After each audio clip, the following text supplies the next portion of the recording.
are, man. We're Craig Hallenberger, and we are wanting to thank you. You guys, I've been broadcast on the Hallenberger Internet Broadcast Network now for almost 5 years, and I want to thank my sponsor before we start with our interview, and that's Jerry's Garage. Been around since 1967. They're in Round Rock. They service all Williamson County.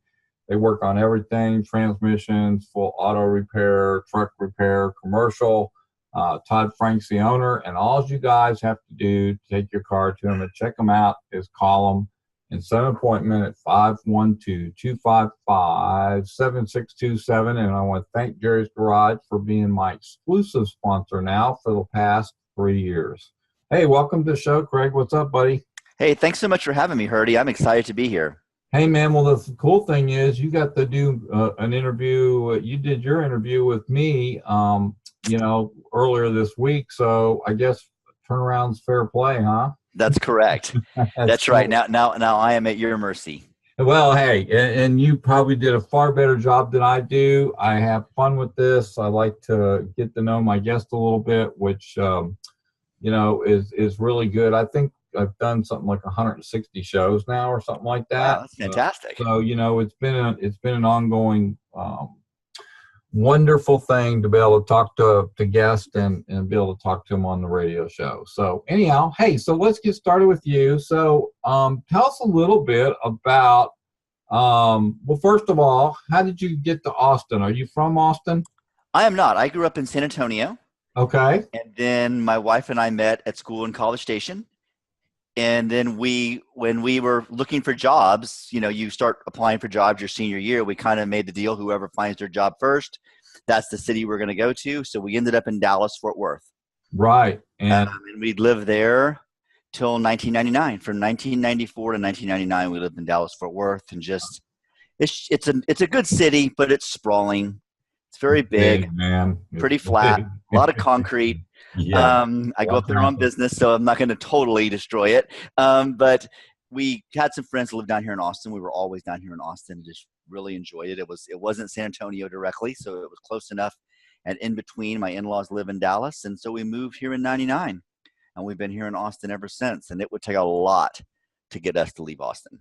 Yeah, because Austin's so cool, and I was in Dallas for 34 years, so I get what you're saying. That place became a beast overnight, right? And it's still growing at a massive pace. Yeah, and Austin's growing too, but it's still a great place, center of the state to be. You know what I'm saying? So, I think people in Austin, we seem to have this streak of us that we want to keep at Austin. We're okay that it's growing. We're okay that people are coming here, but we want to keep this vibe that it has. Yeah, and I think, yeah, exactly. You don't want to lose that. What Austin, Austin's weird, the music of the world kind of thing, South by Southwest. That's right. Kind of got that feel to it. So that's cool. So tell us a little bit about your where you're at, and tell us a little bit about your history, your entrepreneur history, a little bit about what you're doing now. Well, I think they all kind of connect together because my entrepreneur history is a little bit of a roller coaster. I've done a lot of different things. When I have a degree in IT, or actually business IT would be a good description of it. Today they would call it MIS. And I really wanted to understand about computers. I love tech, but I loved business, and I really loved the sales aspect of business. And so as soon as I got out of school, I started trying to find places where I could sell computers. I didn't really work for a company. I worked for myself. It was so funny. I found some distributors that could get me used machines or even some new machines. And I just started going door to door and worked through networking groups and sold computers. And that got me into actually getting hired to work for companies to sell computers, and just kind of followed this pattern around in my career. But I was never able to find that thing that really sparked me. Yeah. And so I went up and down a lot. I went through different careers. It was always around tech until '99 when I moved down here to Austin, and I took the opportunity after a company helped me move here. And in 2000, I got into financial services. And I was really thinking that would be something that would spark me and keep me going for the next 30, 40 years. And I love financial services, but it's just sales. Yeah. It was very hard to have that one-on-one touch with people unless you had a lot of experience already doing it. But I made a career out of it, and I was able to get it going and had an opportunity to do well. And then I kind of got burnt out on it again. And luckily, right about that time, I got the opportunity to go into training. And then that was in 2007. And that's how we got to where I really am now. In 2007, when I took the job training, I said, you know what? I want to get off this roller coaster. I just don't want to be on it anymore. There's got to be something I'm missing. So I took 3 or 4 years, and I just kind of went down every rabbit hole that you can think of, from metaphysical rabbit hole to a theological rabbit hole to just medicines and what's going on with medicines you put in your body, trying to understand what goes on in psychiatric care, psychological therapy, trying to figure out what's going on. And quickly I understood it was all about my subconscious. It was all about what was happening deep inside my brain that most of us just have no contact with. Now, there's some people who are great at meditating. They're really good at praying. I've been around some very gifted hypnotherapists, and they have a gift. They really do. They have a way that their brains seem to allow them to connect. For the other 99% of us in the world, they don't connect like that, you know? Yep. And so I said, there's got to be a way that I could access what's in my subconscious mind. And then I spent another 2 years really trying to figure that out. And I figured it out. And I call it a brain hack. And I used my fingers and some kinetics. And once I broke in, then it started a real fun rabbit hole of trying to figure out, okay, now that I'm in, what's in here? Right. What's going on? How does this work? And once I figured that out, amazingly enough, it works a lot like a computer. And it's like God put it right in my path. And here we are. So I went back to computer programming, and now I help people perform and maximize their performance of whatever they're doing. I work with athletes. I work with CEOs. I work with business owners. I work with people who just want to be happy. They just haven't been happy in so long. Yeah, and I love that name you came up with, Growth Hack, man. I think that is a really good name for what you do. It gets your attention. That's a common set of 2 words today, growth and hack. You know, hack being positive. A lot of people look at hacking as kind of a negative thing. Right. But growth hacking, in your case, is very positive. And so let's dive into that a little bit since we're limited for time. Tell us a little bit about what, since you went down all these rabbit holes and you're trying to discover what you felt really good about doing and felt, really happy about really working with people, because it's about relationships, right? Tell me a little bit about what is the growth hacking and how did you discover it? And then how are you using it today? Well, it basically came out of, I'm certified in a chiropractic technique known as BEST, and it's Bioenergetic Synchronization technique. And what I learned there is how it's a little bit like taking Reiki and mixing it with modern medicine. And they were showing me how your body has a pulsation to it. And that made me understand kind of how a lie detector test works. And so I was like, well, these 2 things have got to kind of marry together. And that's where I kind of found the fingers and testing the strength of my fingers as I asked my body to show me a yes and show me a no. And once I opened that up, it became binary. So what I do with that binary connection, by being able to ask myself directly yes and no, this isn't like trying to test, okay, how strong was that? How weak was that? What did you feel? You're getting a definitive answer. You're either getting a yes or you're getting a no. The first thing I teach people how to do this is just make better decisions. Your subconscious mind has so much data in it, you can't even consciously wrap your mind around how much data is in there. And that's where I want to be making decisions from. Learning to do it on trivial things like what you're having at a restaurant, to being able to make big decisions using your subconscious mind. And I've helped so many people do this, and they feel so empowered because now they're making great decisions. And sometimes they make decisions they would never have made before, and they turned out to be the right decision. The second thing I do is, what happens if when I ask myself a yes and a no, I get the answer I don't want, right? Yeah. I used to tell people, don't ask the question if you don't want to know the answer, because you're going to get the answer. If you don't want to know the truth, don't ask, right? That's exactly right. So once we're there, then we understand that our subconscious mind is nothing more than a gigantic database that is filed by the emotion you've attached to an experience. Wow. And so what I figured out how to do using some techniques I learned around BEST is we go in, and once we get a no or once we get a yes, that's opposite of what we want. If we want the answer to switch, believe it or not, our mind can help us do that. All we have to do is turn to it and say, okay, There's a set of emotions that are very powerful to our brain. Which emotions do we focus on so we can change our belief system on this? Wow. And we get an emotion, and then we get what's called a mantra. I call it a mantra. It's called an emotional mantra. For positive emotions, you're going to say, fill me with love, fill me with enjoyment. For negative emotions like fear and anger, you're going to say, forgive me for that. Get that out of my body. This process actually creates new neural pathways and destroys neural pathways is what I'm doing. And you can change the answer. And the last thing I do that's really fun that most people come to me for, that I spend a lot of time working with people on, is there's things that we do that we don't like to do, and there's things that we want to do that we just can't do.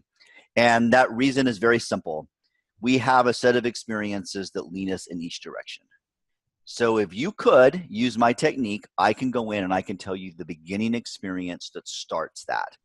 Once we remove that or neutralize it, your entire brain reprograms toward the event. So I have helped people uncover things that were completely suppressed in their lives.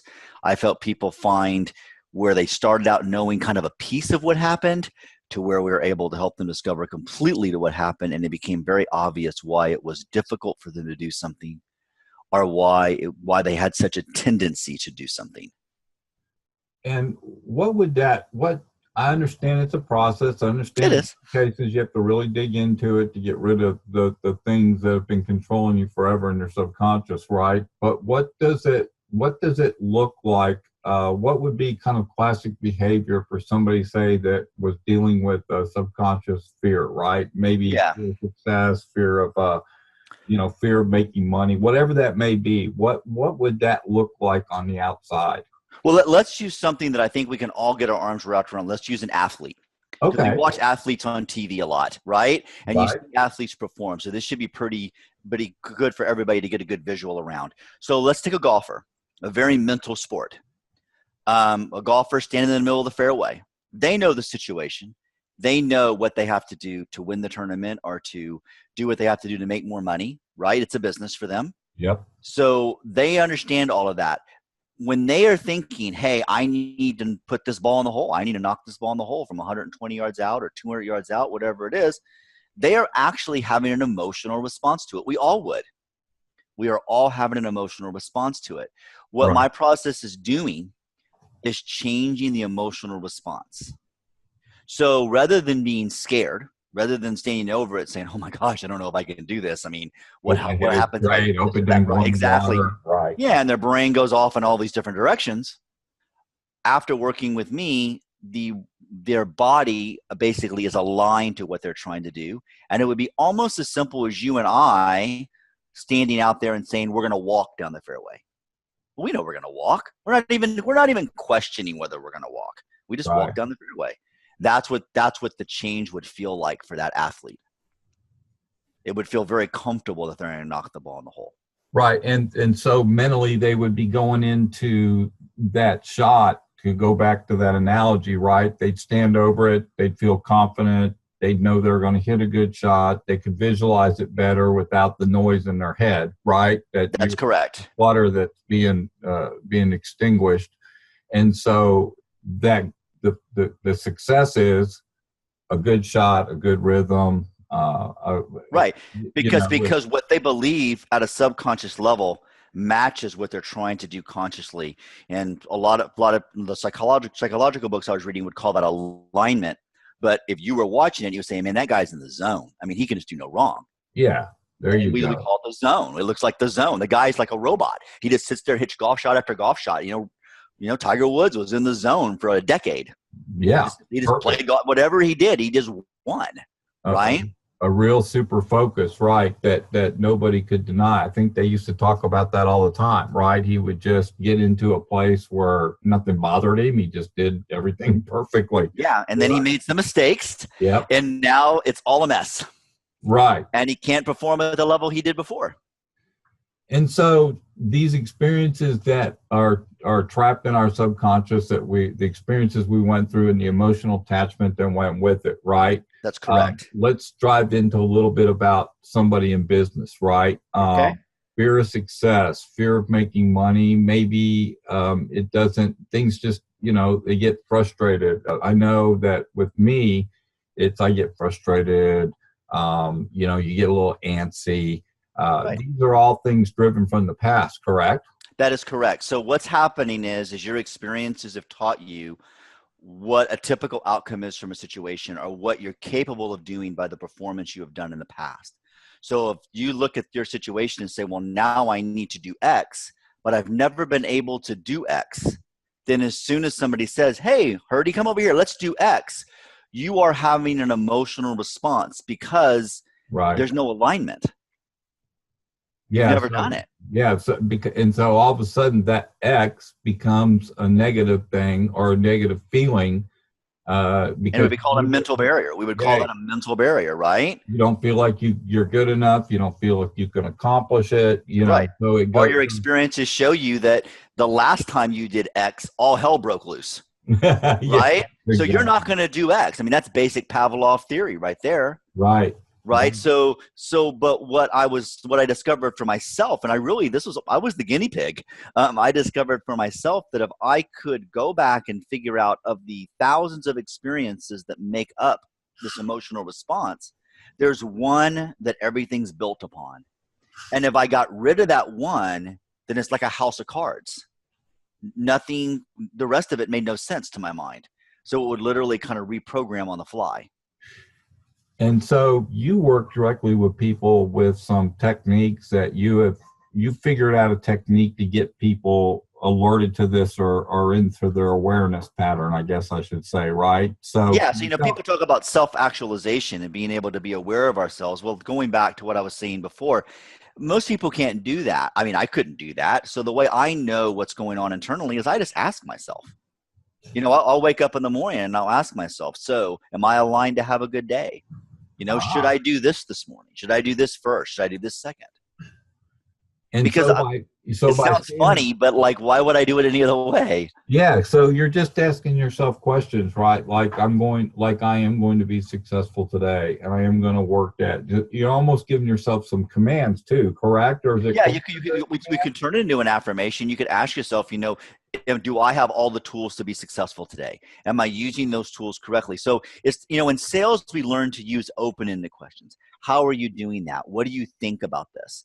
What I'm doing is using closed-ended questions. Everything has to be answerable in a yes and a no, Yeah, which is not open basically ended. Yeah, I get yeah, that's that. how computer programming works too. Yep. But anybody listening to this program that's been on a computer program, we can nest if then statements, or you can build arrays and ask multiple optional questions, but you're still asking just yes and no's. Are you Right. getting a 1 or a 0? Yeah, because it's binary. That's That's not. correct. So it either is yes or it's either no. It's an up or down kind of thumb thing on a computer. So that's a good way I would look at it myself. Right. So I may ask, is there a specific experience that's keeping you from doing something? I may get a no. And then somebody say, hang on, I don't have any experience. No, let's ask this question. Is it more than one? And then I'm going to get a yes. And then I'm going to ask how many. I'm just going to break it. Is it 3? Is it 4? Is it 5 till I get a yes? And then I'm going to ask, is there one of them I should deal with first? Can you help me find it? Then I'm going to go in and start saying, was it within 5 years ago? 5 to 10 years ago. See how I'm breaking this down? And I'm just narrowing it down. When the amazing thing about somebody's mind is, once I get close, once I get how many years, who was involved, and things like that, the brain just explodes, and it just gives people the answers. It's like a light bulb goes off. Oh, I know what it is. And then we confirm it. Ask them, is this the experience? And your brain will say yes or no. And then if it's yes, then they kind of talk about it. Then we just talk it through. Because And then we otherwise deal we're with it. living in that river in Egypt, the Nile, right? Exactly. And what's really fascinating to me, the more that I've done this, is when we sit here and think about the process I just gave, most people think it's going to be these gigantic experiences, right? And they have been. I've helped some people uncover some pretty traumatic stuff. But sometimes it's the most trivial thing that we'll deal with that they'll even say, that's it? I was like, yeah, that's it. And when we deal with it, they have these huge progressions, big progressions in performance. And it Wow. blows their mind how something that simple was holding them back. So how many people do you think, from your experience, are dealing out a lot of their life is dealt out of their subconscious as opposed to their conscious? Is that something you can guess at, or I would say 100%. really? Yeah. The data is kind of really simple to think through. Subconsciously, you're processing data 100 times faster than you are consciously. Yep. So just think about any moment, any second you're experiencing life. Your mind is digesting data that you're not even consciously aware of. You don't even know what's going in there. Yeah. I have done this with people. I have had them walk, it's just an experience I had. So my wife and I both travel for business, and my wife was out of town, and I was getting my kids to school, but I also wanted to go sit at a coffee shop and work after I dropped my kids off at school. I could not find my iPad anywhere. I just couldn't find it, and I had to get the kids to school. So I ran the kids to school, and of course, all the panic's going through your head, like, did you lose it? Did you leave it somewhere? Da da da da da. Right. And before I drove home, I sat in the parking lot, and I just started asking my subconscious mind, did I lose my iPod? No. My iPad? No. Is it in the house? Yes. And I just started narrowing it down where it could be. And it told me it was on this counter in the kitchen, but something was on top of it. So when I came home, went to the counter, started lifting things up, and there was my iPad. Now, my subconscious saw me put my iPad there, and it probably saw me put this thing on top of it. But consciously, I could not remember that. I couldn't grab that data. Yeah. And it's a really good example Wow. of how we're all living our lives. And this is what I'm saying. Why would I make decisions consciously if I could make decisions subconsciously? Wow. And so your conscience is panicking. Yeah, exactly. Your subconscious sitting there saying, ask me a question. I can help you. Exactly. I'm here to help. I'm here. I'm not going anywhere. And like I do tell people, I really feel like for most of my life, my subconscious was screaming at me. Like, listen to this person, and now I have a way I can communicate. And that's really what I'm teaching people how to do, is to communicate at a subconscious level. And it's amazing how your life opens up and how powerful you feel. Yeah. And something, I was just thinking about that. I would think that the business I've been in now for 8 years, the growth has been a lot of ups and downs through that, trying to figure out who I am, going through those fear moments, going through scared. And you know what? I think another subconscious thing I do is I talk to myself out loud when I get fearful. Does that make sense? You do. It's funny how things think. And then all of a sudden you start to clarify, well, at least I'm doing it. I'm working really hard at it. Things are going well. This is just a temporary moment. I think that's the change of that brain, right? Right. And knowing that it's temporary and knowing that you're doing the right thing. I'm going to age myself a lot, but I grew up with Schoolhouse Rock. And Schoolhouse Rock has this in their song, knowledge is power. Right. So the more knowledge I have, the more powerful I can be. Well, we've got some limited time left. I want to ask you this. This has been a great conversation. Sit down, talk about this some more, but what is your typical customer like? Who generally, I know you went through a list of people you work with, but generally, who is that typical person you like to work with? Well, typically I love to work with somebody who has reached that point where they're sick and tired of being sick and tired. They've reached a point where they're frustrated and they don't know why their life is the way it is, and they want somebody to help them figure out what it is. That is my favorite person to work with. And they can be at all different levels. My target that I'm really after right now is I want to help businesses understand this in a team building concept and how to manage teams, how to grow businesses. As leaders of businesses or leaders of parts of larger organizations, we're making decisions every day that are directing what's happening. And imagine if we could turn that from having to do that consciously to being able to do that subconsciously. I think your business would change significantly with that added knowledge. Yeah, and how do people accept the fact that how do you explain the value to them? I think we all struggle with this in our business, right? Maybe it's too hard a question for me to ask you, but how do you explain the value to get their attention that they need to work on this? Well, one of the cool things for what I get to when I explain my value is I say, give me 30 minutes. There you go. Let me talk to you for 30 minutes. Let me show you. And I show somebody on an individual basis what's happening.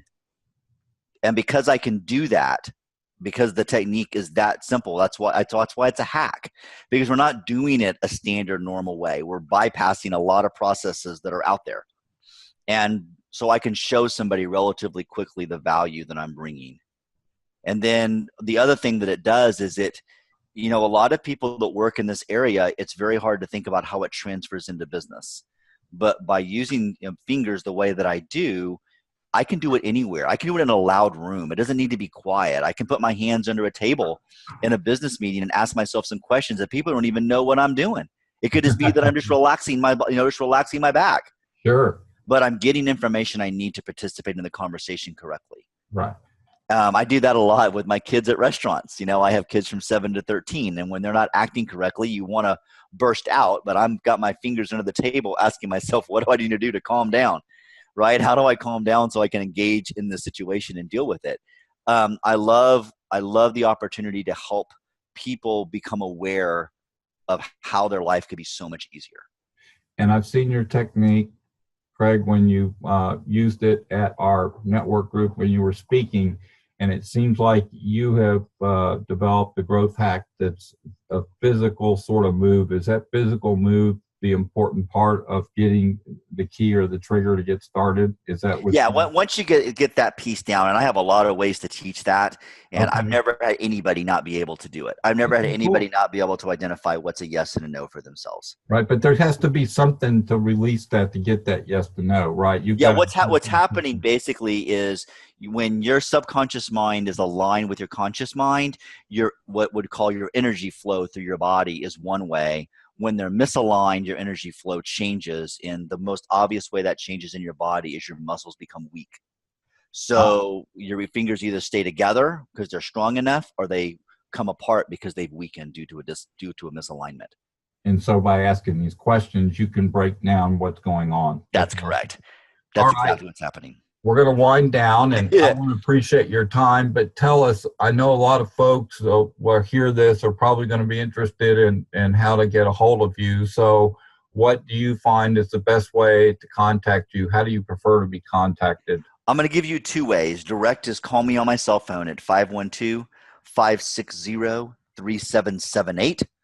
Or you can go to my website, and my website has a lot of information there. I have witnessed testimonials from people that I've worked with. You could access my own podcast, hear Hurdy's episode on that, and you'll be able to follow me there. And that is Craig, Craig, Hallenberger, HALLENBERGER.com.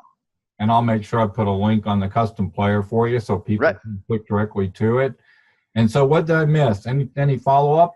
I would say the one thing that I want to make sure everybody understands is that while it can sound a little hokey pokey, it can sound a little, woo-woo, my purpose was to make it very scientific. My purpose was to find a way to show people that this is really happening. And it's so funny. I've had, my children fight me on this, but then when they do it, they become quick believers that I can help them deal with things around school. I've never had anybody not have success with this. I have an amazing success rate with it. And one more thing, before we finish, you love podcasting like I do. Absolutely. You interviewed me earlier this week. Let me say right off the bat, you got a great voice for it. So fantastic there. You just really articulate yourself really well. But tell us just briefly what you're trying to accomplish with your podcast. So I started a podcast to do two things. The first thing I started a podcast for was to create a platform for people who have ideas that are doing things in their lives, and they need a way to voice that. And that's one thing I really love about podcasting. The second thing I love about podcasting is I get to meet some really cool people. It is like the coolest way to get somebody to come and talk to you. And so I named my podcast The Mindset of Doers. I'm looking for people that have the mindset of doing things and sharing what they're doing with people. And they'll see that on your website, which is great. And I will tell you from experience that it's a great way to get clients also, because you break the ice by giving them an interview and giving them something to talk about their business. It's just an awesome way and it gives a lot of information out to people. So that's the cool part, man. And it's a very comfortable way to talk about yourself. Yep. Being interviewed is such a comfortable way to talk about yourself that it's much easier than you trying to create something where you're the only one speaking. Well, my friend, thank you. I am glad I had the opportunity to do this, and thank you. And I'll make sure that we get this out, and I'll send you some links to your show once I edit it. And thanks for being on the podcast. We want to thank you guys for being on the Hurdy Burke Internet Broadcast Network. And we'll see you guys around the corner next week with another business. But in the meantime, y'all have a great evening. Craig, thank you very much. Well, thanks so much for having me, Hurdy. All right. Bye-bye.